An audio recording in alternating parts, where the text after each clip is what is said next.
Welcome to Living from the Soul. This is your host, Sam Terode. Today I'm thrilled to be speaking with Tim Freke. Tim is a philosopher, a prolific author, a speaker, podcaster based in England. Tim is one of my favorite new thinkers, or new to me, who I've come across in the past couple of years. I've really enjoyed digging into his work. He's the co-author of the New York Times bestseller, The Jesus Mysteries, and his most recent book is called Soul Story. He has a podcast called The Freke Show, that's Freke.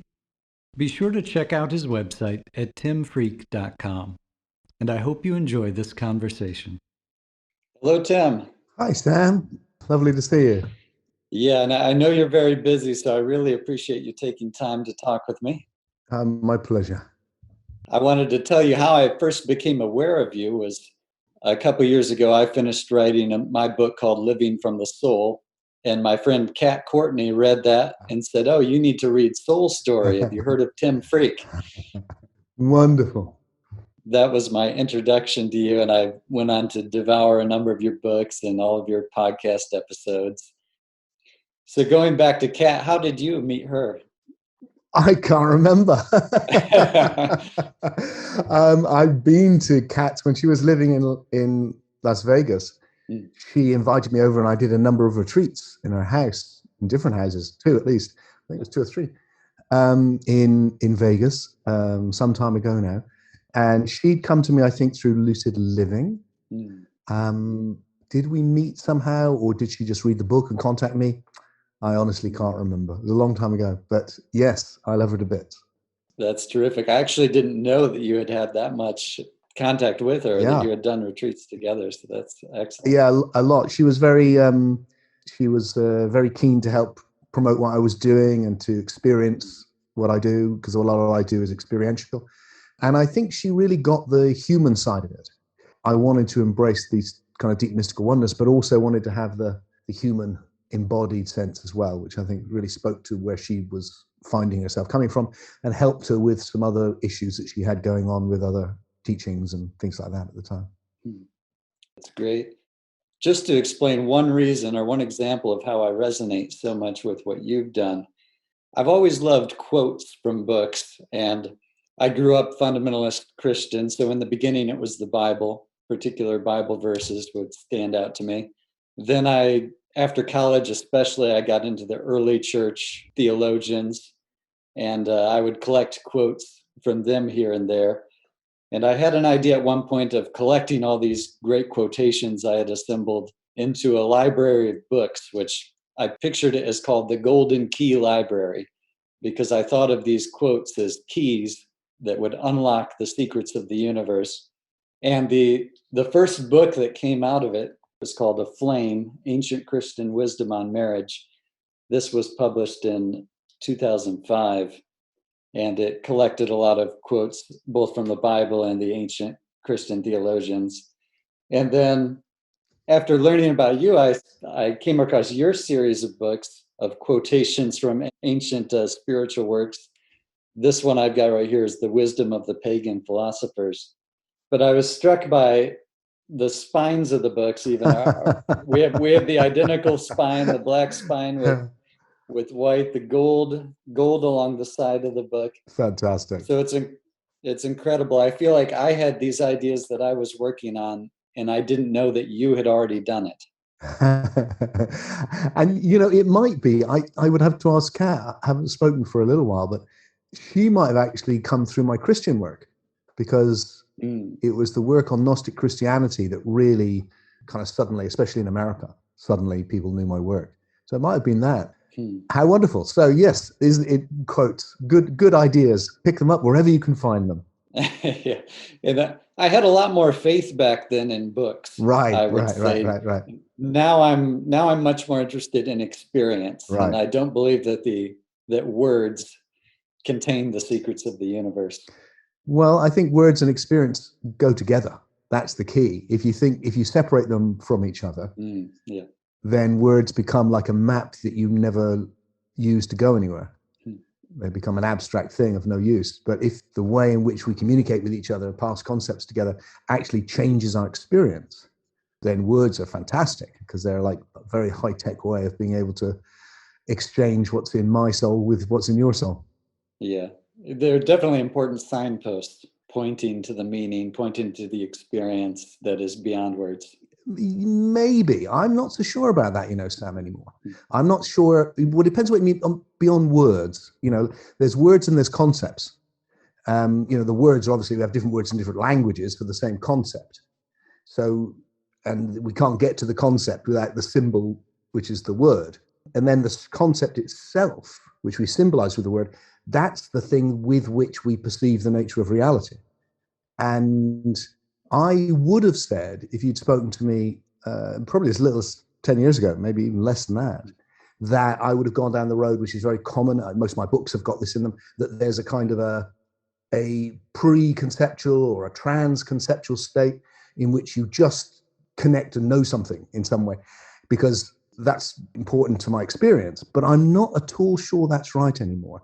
I think actually what it is that we are not consciously conceptualizing things, but we're still perceiving. And to perceive anything, I think we need this.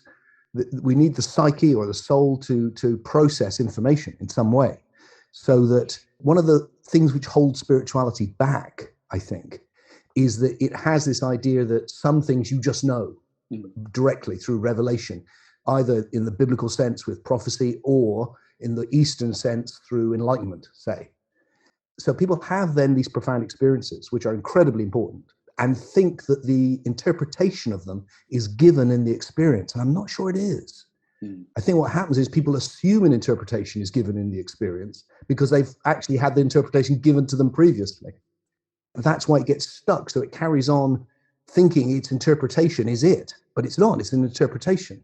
And that's why it's very difficult to get spirituality to go, maybe that interpretation, say the Enlightenment interpretation, or indeed the kind of revelatory interpretation, perhaps they're not, the experience is for real, but what is the experience? What does it show? That may not be quite as obvious.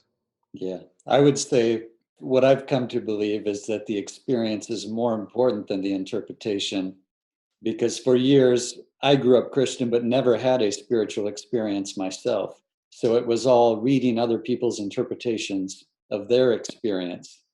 And the important thing was to agree to the correct interpretation of someone else's experience. And if I would intellectually assent to a certain interpretation, then I would be saved. Yes. And crazy, superficial nonsense, for sure. But, everything comes together. So the experience, I've just finished a retreat now, and it's just a delight to see, we had a group of whatever it was. We did it in our house, actually. We had 20 people here, and everyone went through and had the experience, or had their version of the experience. And that's absolutely, you're right. You're so right. If you haven't got that, it's a bit like reading endless books on eating a cake. It's like, it's when you eat one, you're going to go, wow, sugar. Wow, that really blows your mind, doesn't it? Yeah. That's true. However, I also think that they've gone home on Monday and they will need an interpretation in order to live their lives. Yeah. Because life is a complex thing. So it's a bit like, do you want food or do you want water? It's like, well, you want both. Yeah, my connection stopped after you talked about food and water. I should have chosen bread and wine, shouldn't I? Just put it in context. make it sound a little bit more, But yes, so all I'm saying is I think you're absolutely right. And what the great failing of religion as it's is it's full of interpretation and low on experience. Mm-hmm. But both are valuable, yes. Really important, actually. And inevitably, people will interpret their experience. They have to. Yes. So they will interpret it in some way. And so the way you interpret it then also becomes very important. The focus is still experience, but they both complement each other. Yeah. In some way. You want the deepest experience and the deepest interpretation. That's what I feel. Let's go for the both, Yeah, that is good. And for me, it was important to have the experience. I'm reminded of something Jung said, that the purpose of religion is to protect us from having a spiritual experience. So I think often a lot of the established religions and churches, they want to keep people from having their own individual experience so that they can keep focusing on what's written down in the books. the experiences of others. Yeah, there's been a lot of that. I mean, but also, it's complex, isn't it? I mean, we live here. We had the biggest abbey in Europe here. It's the first Christian center in the country. Just down the road, tiny little town was a city, even though it's small, because it has a huge cathedral. And a lot of people put in a huge amount of effort to build this huge, beautiful cathedral to have an experience in. Yeah. So they could go there and listen to marvelous music and incense and hear scripture read and do funny rituals and just have an experience. So it's there as well, even in those religions. It all evolves. It moves on. Yeah. And I don't think to the modern mind, once the individual has reached a certain level of rationality, then the fact that it's in an old book is not going to do it anymore. Then it needs to be more. And it also, the way we've individualized, I think you're right with that as well, there has been, without doubt, I mean, even then, I suspect that the emphasis was on a communal experience. We're having this together in the church. Whereas now it's much more, we've become so much more individuated in Jung's sense of individuation, and it becomes about our individual experience. One of the great transformations of the Protestant revolution in Christian thought was the beginnings of that movement towards your individual. You have your own relationship with God rather than just a collective. And now we've really taken that on a long way. Yeah. And I think most people in modern spirituality are looking for their own relationship with the oneness or with God or whatever word they give to it. Mm-hmm. I know you've moved on beyond the Jesus Mysteries, which was one of your best known early books. But I love that book. I read all 4 books in the series. Oh, great. Oh, thank you. And enjoyed them. I've recommended them to other people.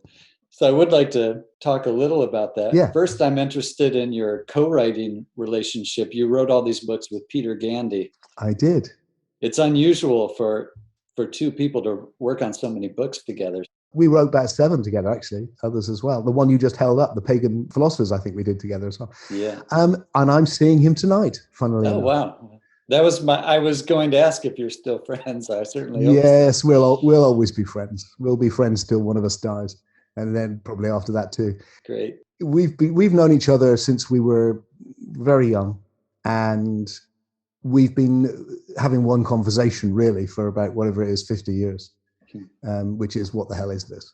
And that's what will happen tonight. We'll get there and then we'll pick up on what the hell is this, and off we'll go, and we'll share our latest thoughts, latest people we've been talking to, books we've been reading, whatever it is, to take that deeper. And strangely, because it doesn't happen obviously that often, and it hasn't happened for me with that many people, there's a few others actually. We've kind of made that journey together, in that I will see him sometimes usually I see him quite regularly, but even when there's been long periods, we kind of seem to be in the same place, or there's a resonance. So when we work together, it was great and complementary, because he has an attention to detail and to historical detail, really. It's that kind of ability to accumulate the research, which I'm not so patient with, but I'm very good at ordering things, theorizing, bringing it into a narrative, so we can do it together. Yeah, that's great. When I've written things with other people, it's often a great struggle. One of the hardest experiences, and even a friend, I might not get along with them so well when it comes to making editing decisions. The very first thing that happened when we worked together was the editor went, your publisher, was it, said, you'll never speak to each other after this, don't you? and then described, the nightmares where, even with my mother, they just done a mother and daughter. And they just said, one would leave the room to go to the restroom, and the other one would go, change that and move that. And, it's like behind their back. And, whereas none of that happens with me ever. And if there was a disagreement, there's a few, but not much. And where we did, we'd sort them out. So we're very lucky. It was more like we wanted the same thing, and we had to persuade the publishers to allow us to do it. It was like more that way around. Yeah. So we weren't the two of us. And then when we came to do the comedy gospel, the gospel of the second coming, it was delight, because we could just write to make each other laugh, and we just pass these things. I'd write to make him laugh, he'd write to make me laugh, and we'd pass it between us, and it was just great fun. Has he written more on his own, or? No, Pete's not, and that's because he finds that hard. He finds it hard to structure it all and do the things I do. So he just thinks in a different way. Well, the book you collaborated on, The Jesus Mysteries, it was a bestseller here in the US as well. Yeah. And the basic argument is that the search for the historical Jesus is misguided, because rather than being a historical prophet who was crucified and then stories and legends began to accumulate around him, you argue that Jesus never existed as a historical man, but rather there was a mythological figure of Joshua or Jesus, and then stories began to accumulate about him being an actual man who lived. That a fair summation? Beautifully put. It was an argument I had never given much thought to. I'd read the Bart Ehrman book actually several years ago, and he tears into your book. He did not like it, but I had forgotten that. I had forgotten that he ever mentioned your book by the time I read yours. But I found it very convincing, even though I remained agnostic at the end. I have no idea whether Jesus lived as a historical man or not, but I thought that there's so much of value in your book, whether or not you agree with that thesis. Yeah, I mean, I think you'd be foolish to be sure about anything in history or about anything at all, really. Yeah. So for me, it's just about plausibility. And where I ended up with it, with Peter, was the two things you've mentioned, really, was that the weight of evidence. There's no like one thing which you go, well, that proves it. It's more like, hang on, you put all of this on one side and all of this on the other side, which is more plausible? Well, the evidence suggests it's much more plausible to me that we're dealing with a mythological figure that's been literalized than we are a literal figure that's been mythologized. Certainly the traditional view, I think, is very, very implausible. But the two academic views, as the one most popular, which is that there's a man under there somewhere, but we'll never find him, and it's been mythologized. I actually think that makes sense to the modern mind, because the modern mind doesn't understand the ancient world as full of mythology. Yeah. But once you go, look, the mythology of the ancient world is a bit like the science fiction of the modern world, then, the idea that there must have been a Luke Skywalker, mustn't there? Because, someone said those things. And, it's like, somewhere under there's the real person. It's like, no, the world was full of these stories. And the same with this. The world was full of these stories. And these are the same stories. And a bit like the Star Wars mirrors previous books that were written and takes this idea from there. And same with this. It just takes ideas from all over, creates something new and wonderful. So there's that. And then especially in the follow-up book, Jesus and the Goddess, or the Lost Goddess, I think it is in America, that was the one for me.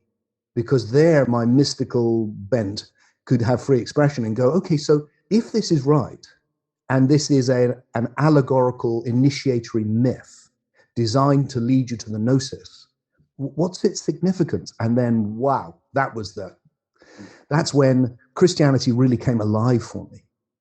And to this day, I mean, just today, I've been working on new philosophy and doing some stuff around Christianity, and just the profundity of it blows me away in a way that I didn't recognize before that process. I mean, I always loved it. I almost became a friar, actually, and I had a mentor who was a Franciscan friar who was very important to me.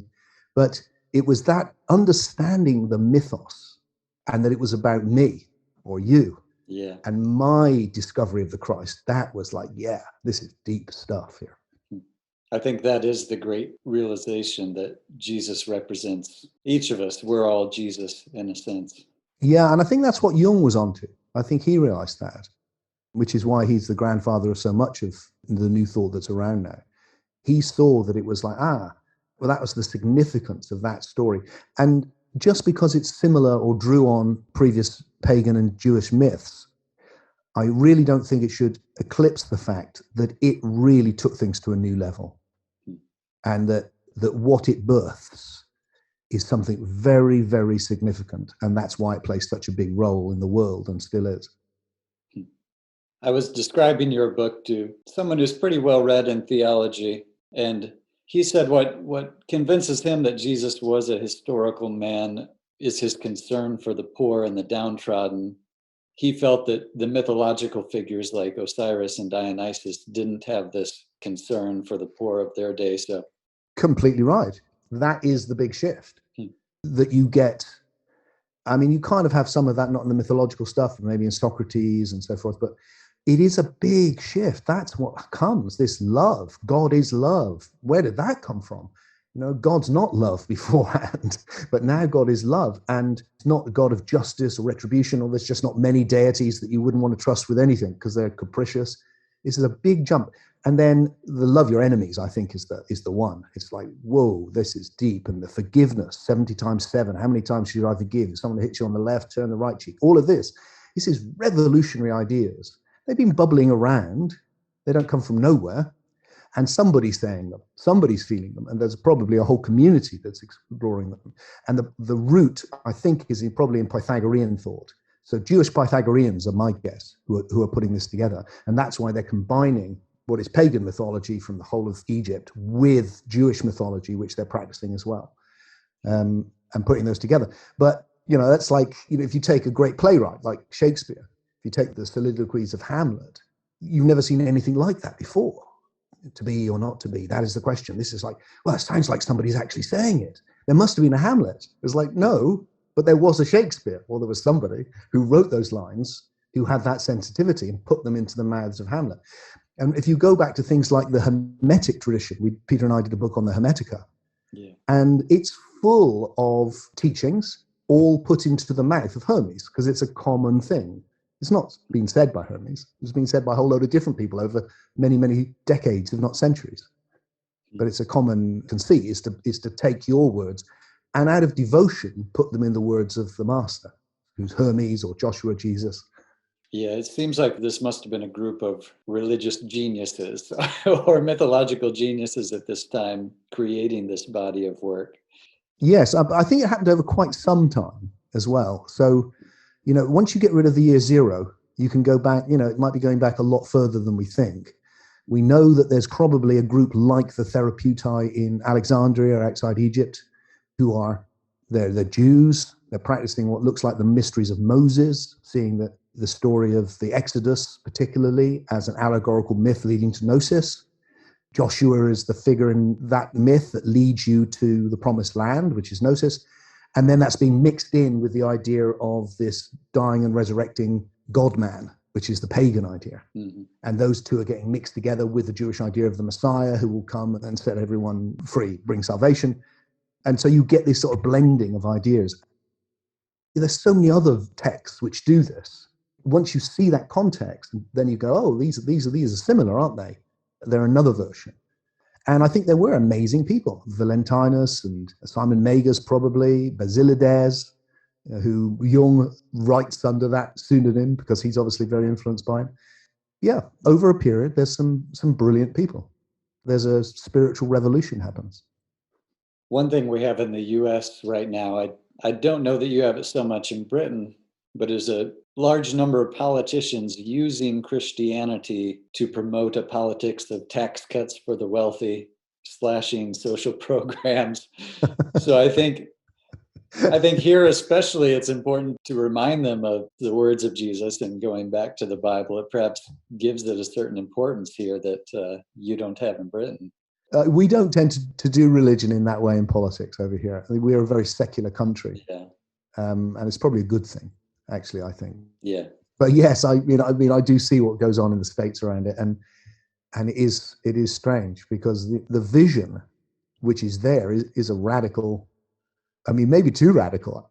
I remember Peter's father was a vicar in the Church of England, and I remember him saying once, yes, give all your money away to the poor. He said, but if I did that, I'd just be one of the poor. How would that help? and it's like, yeah, maybe it's too radical. Maybe it's like too, kind of utopian. Right. But that's the direction it takes. That's what it's bringing into the world, isn't it? And it's a beautiful vision. Even if it is, we need that vision.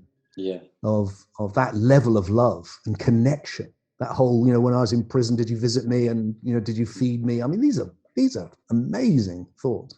And then there's other stuff, to be honest, which I really don't like at all the gnashing of teeth. Right. It's like, I really could do without that stuff. We need to edit that out.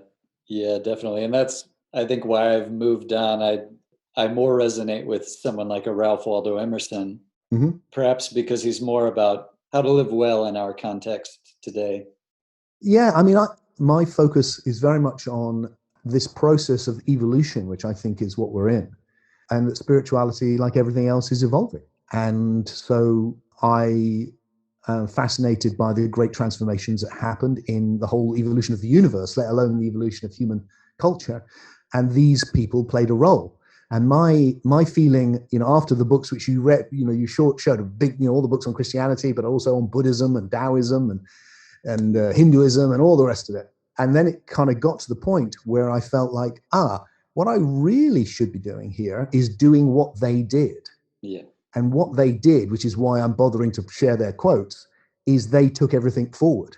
That's why we remember who they are, because they went, how can we understand this spiritual heritage in a new way? Because we've got more information now. We're standing on the shoulders of the people that went before us. So that, I think, is what we should be doing. Yeah, I wanted to play some word association, give you some phrases that I would love to hear you say a few words about. Okay. And the first is uniting science and spirituality. That's an interest of mine, and I feel it's a strong theme in your work, and that's one thing that draws me to you. You were just talking about evolution, so uniting science and spirituality. Yeah, big subject. I think that's my main focus at the moment, Sam. It's like we need a new, what I call a philo story, an overarching narrative, which can embrace the incredible information that science has given us with the validity of spiritual experience and understanding what that is. And I think the narrative that can do that is the evolutionary one.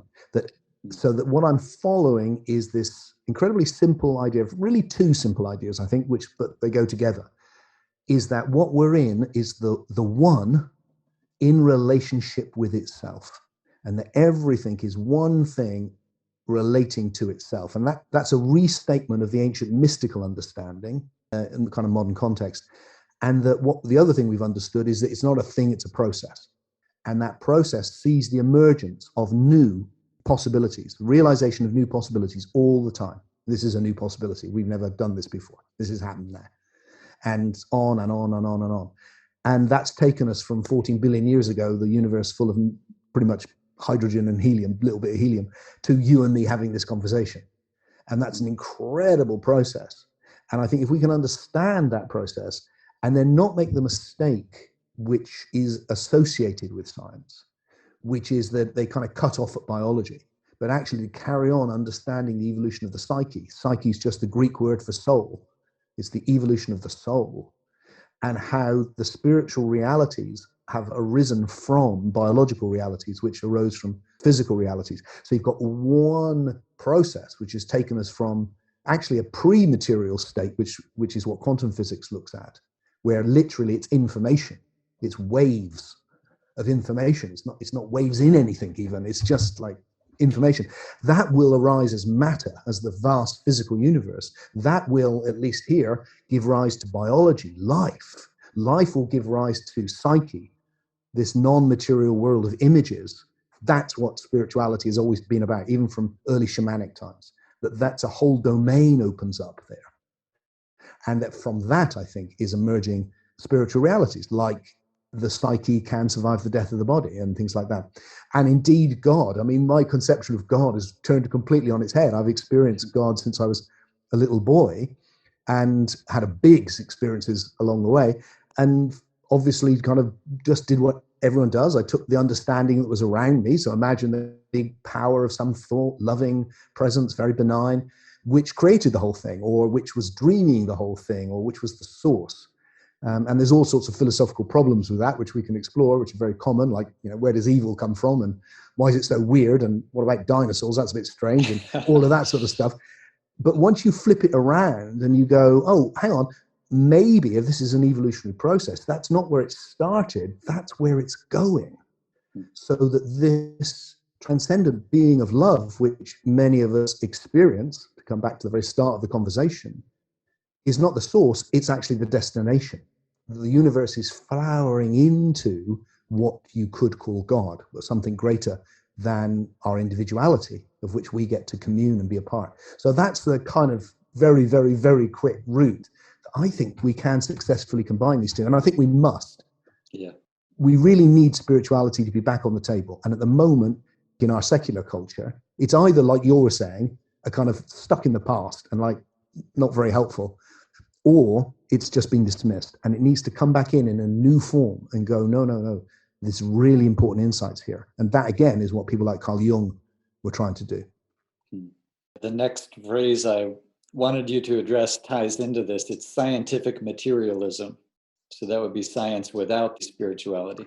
Yes, we've got, science arose with deeply spiritual people. I mean, people like Newton was an alchemist. And so if you see the evolution of ideas, you can see how we ended up where we are. So these are people that think that God is running the universe, as does everyone. And they have discovered the rules with which he runs the universe. So when you have Newton, who's absolutely monumental figure, and it's hard to really get the impact, I think, to really get that here was someone who'd worked out with a few symbols and mathematics, how you could explain something falling like the apple, and also how the stars rotated. I mean, before, that would have been unthinkable. Yeah. That's a universal law for the whole universe, not as above, so below, any of that, but the whole universe. Huge insight. And for him and the other, this is the rule. So they're the laws. They're the laws of nature, and they're called laws because they're decreed by God. And God decrees the laws, and then the universe obeys. Once you get rid of God at the beginning, you've got laws, but no lawmaker. It's like, are there laws, actually? And I think it's the problem. The key idea is the idea that there's laws of nature. Because if you have laws of nature, then the basic laws of physics are really running everything else. So what really exists is matter. Biology is an epiphenomena or a side effect. The psyche is an epiphenomena or a side effect of biology. And it can really, what's really here is matter, or now, quantum information. Yeah.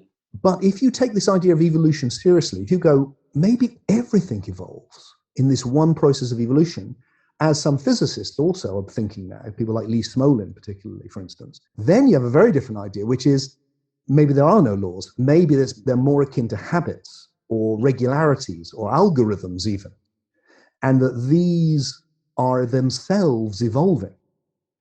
And once you've got that, then you've got a creative universe, because it's evolving these regularities on this level, but then it moves to the next level where it hasn't got the regularities. And then it evolves regularities on that level, and then it moves. And there's a creative element, which means you can't reduce biology to physics, and you can't reduce the psyche to biology. The more emergent levels are more than. And once you do that, then you move away from all of that reductionist, pulling it down to low levels. And suddenly you can return dignity to the human experience, because science has, that philosophy and materialism has taken it away. It's gone, you two may think you're having this conversation, but really you're not. There's no free will. There's no real intellect. I may love my wife, but it's just chemicals. And the whole of your humanity is drained away. You think you love God, but that's clearly an illusion. None of those experiences are real. But then none of your ordinary experiences are real either. So I think we can turn that around. That's an old 18th century idea, really, 17th century even. Science has become stuck with that old idea, a bit like religion gets stuck with our old ideas. Yeah. And it's just found it difficult to let go and move on. Yeah, even during my agnostic years, I've had this instinctive revulsion against that idea that everything is reducible to biology and chemistry. Yeah, it's a horrible idea. And it ends up with that determinism, which you'll see in really good thinkers. I mean, there's Sam Harris and other. Yeah. Once you've got the idea, there are regularities on the basic level and they run everything, then they're running what I'm saying now. If only I could see it. Yeah. And that means this whole conversation is a waste of time. Well, it means everything is a waste of time and there's no meaning in life. Whereas I don't think that at all. I think life is full of meaning. And the experiences with which we started off this conversation they feel, don't they? You tell me. For me, they feel more real. Why? Because they're more emergent. They're another level of evolution. And when you hit that next level of evolution, you go, wow, this feels really real. You don't feel, oh, this is some passing fantasy that I'm having here about awakening. It's like, no, it feels like, wow, I'm seeing it all for the first time. This is what it really is. Yeah. And I think that's because the evolutionary process didn't stop with biology. It's going on. And spiritual awakening is actually the leading edge of the evolutionary process. The idea you mentioned of Newton conceiving of a cosmic lawmaker That was definitely an idea of that time. You had John Locke and Yeah. Blackstone, and so much concern with law at that time. It's interesting how that translated into science. I'm a huge fan of Rupert Sheldrake, who also talks a lot about Yeah. how we should conceive of these as habits of nature rather than laws. He does. And I mean, Rupert is a great thinker. I think he's a really important voice. And he took that from Charles Sanders Peirce, who's someone I hadn't been familiar with when I wrote Soul Story, but realized that he prefigured a lot of the ideas in Soul Story, as had Alfred Whitehead and various others as well. You know, you find out eventually that, of course, there's loads of people out there who've been thinking these thoughts and trying to develop them. And Rupert's definitely someone who often I find out afterwards that people have said similar things to me, and I follow them up later. But with Rupert, I read him when I was very young, in my late teens, when his early books, and he was definitely an influence. So it's been great that I've been able to connect with him and make a couple of movies with him, because I think he's a really interesting thinker. Yeah. You mentioned Sam Harrison, Free Will. I've read several of his books, listened to a number of his podcasts. One thing he talks about is a study where the body seems to make a decision before we're consciously aware of making a choice. Yeah. And this to me brings to mind the image of an athlete who certainly acts instinctively, with catching and throwing the ball. Yeah. Their body is acting on instinct, but this is based on years and years of training. Exactly. Which is a conscious choice. So I believe that we do have free will. We make choices, but then these become ingrained as habits. And sometimes habits arise unconsciously. Mostly. Yeah. Our goal should be to obtain more and more free will. Yes, I think that's exactly right, because we have the ability to place consciousness within our process.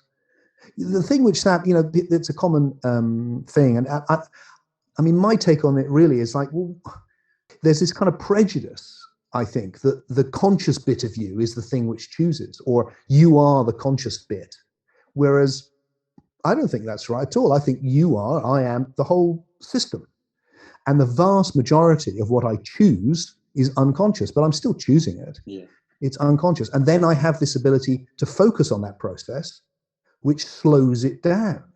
The whole point with consciousness is if you want a fast reaction, if it's an emergency, you can't go, oh, hang on a second, let me just think this through. You just got to respond. Yeah. And which is why, if you're a sports person, you need to have learned it so well that you just do it. Yeah. But like you said, in order to get to that place, or as a musician, you have to practice. And what does that mean? Slow it down, do it consciously. So this ability to reflect in one way gets in the way, which is why, if you're reflecting too much, it's like, oh, stop reflecting and just act, for heaven's sake. But why it was so good for the evolution of the human species, and why it's helped us to become the dominant species on the planet, is you can imagine two possibilities and then do the one that you end up thinking makes sense. So now, actually, although it's taken you all that time and energy, you've saved them a huge amount of time and energy that would have gone on making a mistake. There's more chance that you will choose the right thing. And that's done us very well. And it's enabled us to create Zoom and the internet and science and everything.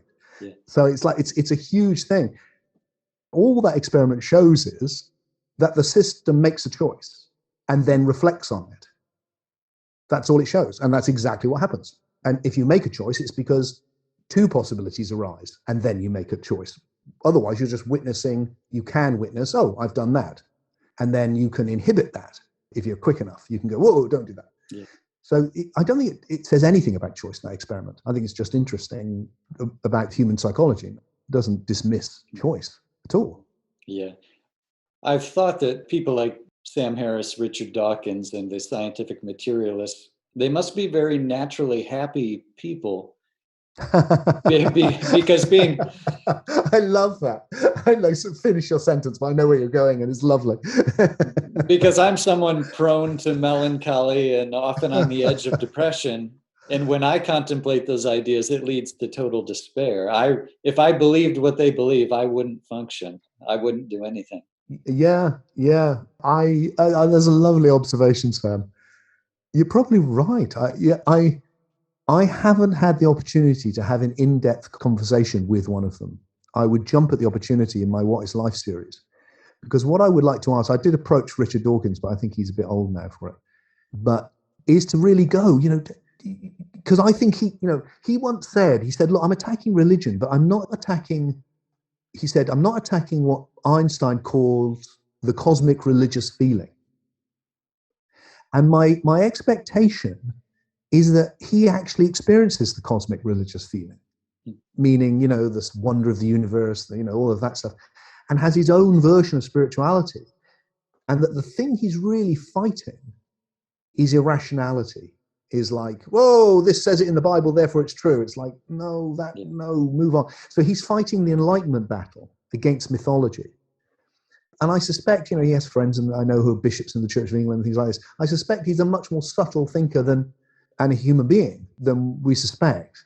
But even so, I do share that thing that for me, it feels that what redeems the suffering, and not just my suffering, but all of the innocent suffering, that kind of awfulness of the predicament we're in, is what is shown in these deep spiritual experiences, because it offers that this is going somewhere so good that it can redeem that, and that there's a love so inclusive that it will hold all of that and actually take it somewhere good. So yeah, huge for me, the same. I'd love to know how they get through and how they do that. Maybe they're very tough people. Joseph Campbell said that for a mythology to work, it has to be in line with the science of the day. Yes. For instance, the creation account in Genesis in the Bible, that was completely in line with the Babylonian pre-science of 2,500 years ago. What do you think of a mythology emerging today in line with science? To me, it seems the best candidate might be Carl Sagan saying we're all made of stardust, and Alan Watts saying we are the universe experiencing itself. We are the eyes, the ears, the mind of the universe. That to me seems like the seed of a new mythology. Exactly right. And what I spend most of my time doing, Sam, and I've been doing it today, I'll do it tomorrow, is to try and articulate that, to find a comprehensive way now. Soul Story was the overarching version and the basic version, and now I'm working on a much more detailed version to really explain it. And really, once we realized that the universe had evolved, I mean, first of all, we realized that all of life had evolved, and that was a big jump. But then when we realized, it's only 100 years ago or so, that the whole universe had evolved, and really it's only been accepted since the 60s, and then everything's fallen into place. Then literally, as Sagan says, we are stardust. Literally, as Alan Watts said, and other people before him in the scientific community said, we are the universe conscious. We have evolved into being conscious of itself. Well, what else could we be? We're definitely that. And right now we're the universe discussing itself and wondering what it is and how best to account for itself. That's what we are. Yeah. And once you get that, it's really very close now to spiritual ideas of awakening to oneness. Mm-hmm. Because if you move from that purely as an intellectual concept and you step through that into a vision of the reality of it, that's when you move from, well, the word that I'm using these days is you move from an individual to a univigil, where a univigil is an individual conscious of unity with the universe. And that really, I think, is what when we talked about earlier about the Gnostic Christians, that's what they were exploring. That hang on, you can reach a place where you're one with the universe or with God or with the whole thing. So this new mythology of the evolving universe can really help us unite all of that together with science. Yeah, it seems to me that this is the concept that has potential to bring together people like Dawkins and Harris with spiritual I think it could. I think it could. The big jump for them is to see the universe as like I said, as creative. And I don't mean that we need necessarily a force of creation or anything like that, which they would object to. All we need is a process of accumulating information where the information accumulates in such a way that it sets down habits or algorithms or patterns that repeat. But they can only ever partially repeat. They can never completely repeat, not least because every moment is a new moment and therefore contains something which didn't exist before. And that is the tendency then towards evolving, changing, and then emergence, where something brand new suddenly arrives because of the combination of the different systems in some way. Oh, you get a single cell, or you get a multi-cell, or you get a water from hydrogen and oxygen, a liquid from a gas, all of that stuff. It's like, whoa, who'd have thought that? And there it is. So their own model of the universe goes, that happens. Otherwise, we couldn't get here. The question is it like that horrible vision which Einstein has, which is like, time's an illusion, it's already happened? Or is it actually an exquisite process of creativity where you don't know what's going to happen next? And we're at the leading edge of it, which is why the lower levels or the more foundational levels tend to repeat. That I drop something, it will fall, it will fall, it will fall. It's still probabilistic in the sense that I remember a physicist friend of mine explaining to me some time ago. He said, look, it's perfectly possible that you could walk into your office and all the oxygen atoms would all be up in one corner. It's just very, very, very, very, very, very, very, very, very unlikely. So it never happens. But there's a tendency, therefore. And once you get that, then it's like, as it moves up the levels, it's much harder to predict what my body will do. It's almost impossible to predict what my psyche will do. So, if I drop something, you can predict it will fall. But if I open my mouth, you won't know what I'm going to say. That's where the leading edge is now. That's the creativity. And that's where all of the newness in the universe comes from. So Zoom is a new thing in the universe. Now I can be in one country, you can be in a different continent, and we can talk to each other. That's a new thing in the universe. That's never happened before. And on and on and on it goes. And that's coming from the soul, from the imagination. I often heard from scientific people from that perspective that this is a meaningless, purposeless, random universe. There is no love or values, but humans have evolved this mind sort of accidentally, and we've created these concepts. We bring meaning and love. But a statement that always stuck with me from C.S. Lewis was, how could a dumb universe create creatures so much better than itself? Yeah, I mean, I kind of want to say both of those things in a different tone of voice. I want to try anyway. I want to say to C.S. Lewis, wow, look, a dumb universe has created creatures so much greater than itself. That's what it's done. And then to the scientific people, I want to go, in doing so, the universe has brought meaning into existence. This is not some extra that's been added on kind of arbitrarily. The universe, before there was life, the universe was just matter. It had no life in it. Now it has life. It does. It exists. With the arising of the psyche, the universe now has meaning, and we're looking for the deepest meaning. That potentiality for meaning has been realized, and we're realizing it more and more. We're doing it right now as we speak. You and I are actually looking for, that's what we're doing, really, isn't it? We're looking for what's the deepest meaning we can find or create to account for the nature of the universe. So that rather than it being some sort of like, well, it all ends with physics or biology and then we just add nonsense. It's like, no, that nonsense is the most emergent thing.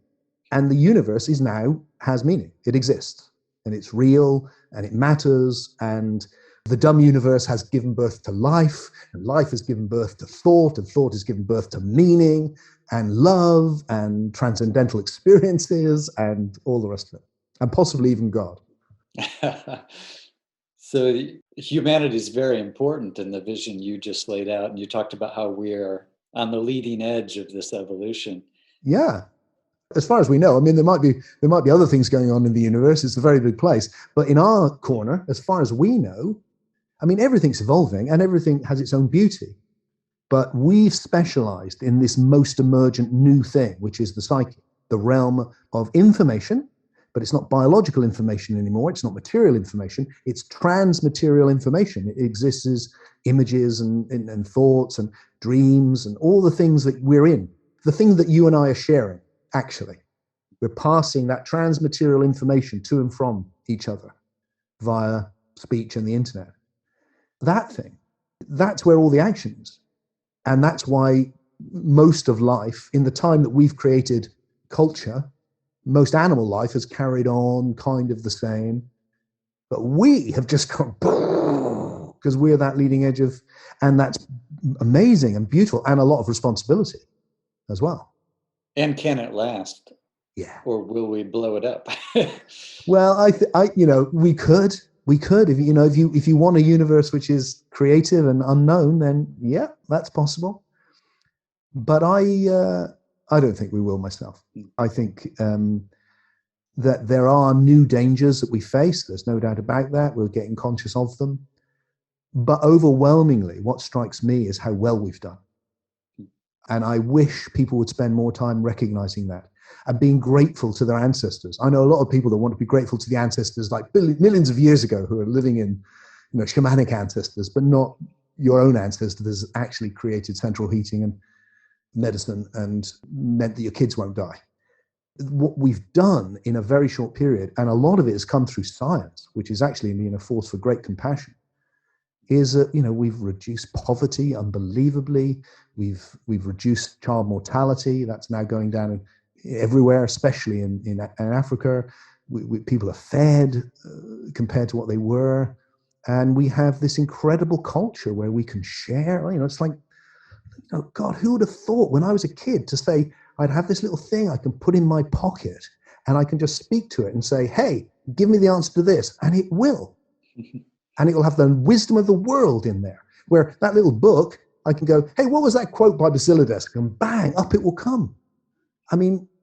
We have done so well, Sam. I wish we would just be a little bit proud of ourselves. But paralogical, also look at where we need to do better and mistakes we've made and all of that. But also, like, God, it is incredible what we've done. Yeah, it's a very encouraging perspective. I know I often get overwhelmed with the problems we face, environmental problems, political problems, and I might look back on the past as though it would have been better to be living in the past rather than in our modern technological society. Honest to God, Sam, you really wouldn't want to live in the past. The past is not somewhere that anyone wants to live, I don't think. Not really. Unless you have a very romanticized version of it. Yeah. Because the past is violent, it's hard, it's cold, it's hungry, it's struggle, it's illness, it's early death, it's child mortality, it's lack of freedoms, and we do have problems today. But, my mother, when she went to study in London as a young girl, went to London and couldn't see more than a foot in front of her face because the smog was so bad. Wow. We don't have that. We held whole cities that were black. None of the cities are black now. It's like we have seen problems, tackled them, moved on. Doesn't mean we haven't got new problems. We have. But overall, we've acted. And we can still do that. So part of why I have this evolutionary optimism is because I think that can give us the confidence, the confidere, the faith in existence and ourselves, that it's like, okay, well, if we did that, we can do the next one. We've done, the transformations that have happened in our own lifetimes, you and me. I'm an Englishman. I'm 62, almost 63, and I have never been to war. I don't know that there's any other generation of Englishmen that have ever had that, ever. This is a whole new thing. Europe's at peace. Never happened. This is, it may not last, but probably will. And I hope to go to my death without having to go to war. And how lovely is that? Which has meant I can do philosophy and art. And while that lasts, our culture gets richer and richer and richer. We look at the transformation in the role of women. Who would have thought that was possible? Go back through history. It's like, that's never going to happen. Or with races, or with any of it. We look at the problems as if, it's just as bad today as it was then. It really isn't. It's better now than it was just in our own youth. When people say to me about in our country, the extremism today, and you just think, wow, you should have been there in the 70s or the 80s because it was so much worse than what we've got now. It doesn't mean that what we've got now can't be better. Yeah. It just means that you've forgotten that it was worse. That's how it looks to me as I get older anyway. That's great. Well, it fascinates me that we couldn't have had this conversation, even Zoom and technology and the internet aside, 200 years ago, we wouldn't have had the concept of evolution. No, exactly. Which is the basis of so much of what we've been talking about. It is the new thing. And that's why it's so exciting. And that's why I think an evolutionary spirituality is the future. And the reason that spirituality is sidelined, it's either that kind of mythological thing you were talking about, where it's used in these crazy ways for political reasons, and really it's about tradition and all of that. And then science has just broke with that, and it's just gone, and it's just expanding like never before. The problem is it's associated with a really out-of-date philosophy. So what we need to do is exactly what you've been saying. We need to come in with a new mythos, which embraces all of that, but sees it in a new light. And then spirituality needs a good kick up the backside to sort of come into the 21st century and stop hanging on to a lot of out-of-date ideas and to be willing to question itself. Because the vast majority of it is really past its sell-by date. But the essence is beautiful and important and points to the experience. And this really brings us back, I think, to what we were talking right at the beginning, which is the experiences which are available to us are highly emergent spiritual experiences that when you have them, they change your life. We just need to understand what they are better. And that's the bit we need to add on to them. So we need more and more people to have the experience and to have a better understanding of what they are. It's wonderful. Well, Tim, I really appreciate you. I've explained how much I resonate with your ideas and agree with you, but also you challenge me in a lot of ways and push me, and you've opened me up to a lot of new ideas. So I'm grateful for all your work and that you took time to talk today. It's been a real delight, Sam. I've loved it, and thank you for the invite. And it's always an honor to get to talk like this. It really is, because it's a lovely thing. I love it.